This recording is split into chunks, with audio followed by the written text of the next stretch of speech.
¿Cuánto cuestan las cosas? Doctor Julián Ezquerra, ¿qué tal, doctor de Amitz? Buenas tardes, doctor, porque estamos aquí hablando de esas derivaciones a la privada, cifras que se hablan, ¿no?, de lo que cuesta. Usted, estas cifras, cuando las oye, cuando las ve, usted que sabe, ¿esto es lo que realmente cuesta? A ver, aquí hay que hablar un poco con datos y con conocimiento, ¿no?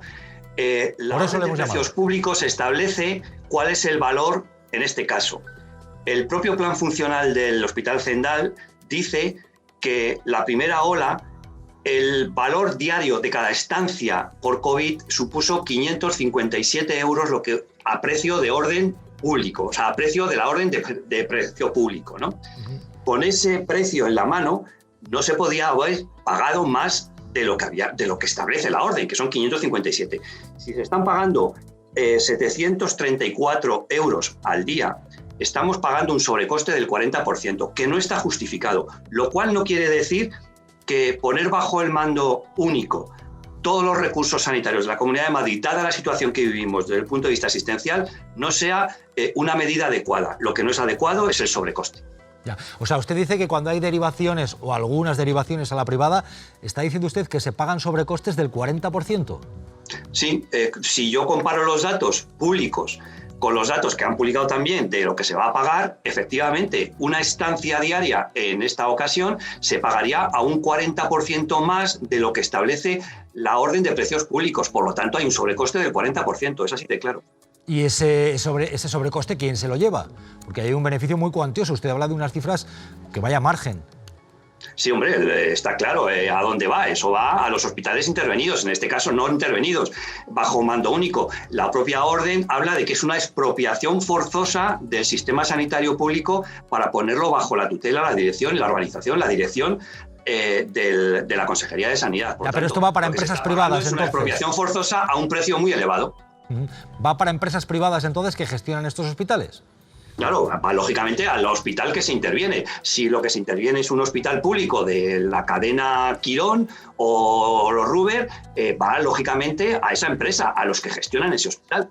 Hay incluso asociaciones de víctimas del cáncer que están diciendo se está tardando incluso en detectar casos de cáncer y casos graves porque la pandemia ahora mismo tiene copados los centros sanitarios.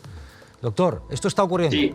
A ver, la pandemia que vivimos, de la que hablamos todos los días y la que se está dando datos, es de la COVID-19. Pero esta pandemia ha generado otra pandemia paralela, que es todo ese numerosísimo número de pacientes que están viendo retrasadas sus intervenciones, sus pruebas complementarias, sus diagnósticos oncológicos, sus cirugías, y que son tratados tarde de sus infartos, de sus ictus. Es decir, vivimos una segunda pandemia como consecuencia de la COVID-19 que no está cuantificada, pero empezamos a tener datos importantes.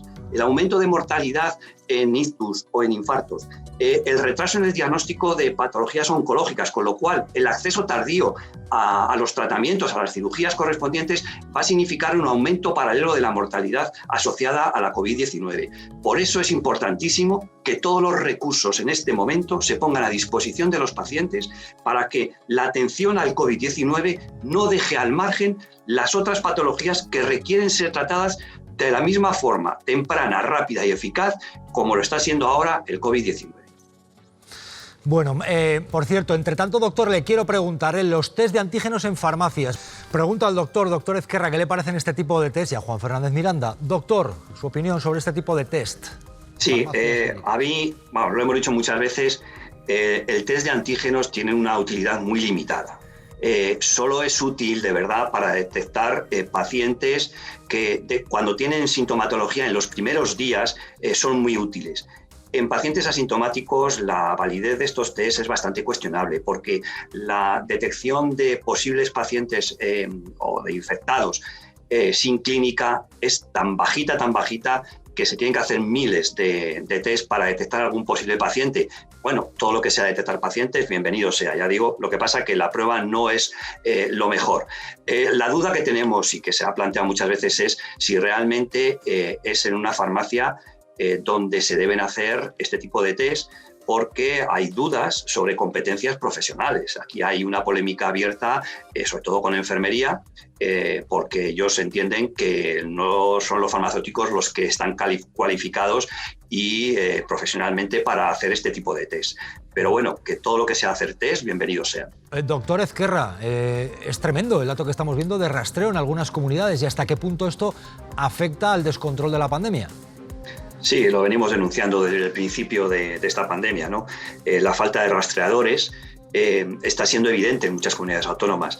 El rastreo en estos casos es fundamental porque es lo que va a permitir determinar qué pacientes son pacientes que han tenido contacto y pueden estar infectados y la necesidad, por lo tanto, de estar aislados y no transmitir más la enfermedad. Lo que pasa es que cuando llegamos al momento en el que hemos llegado con una transmisión comunitaria tan elevada y tan descontrolada, el rastreo casi es imposible.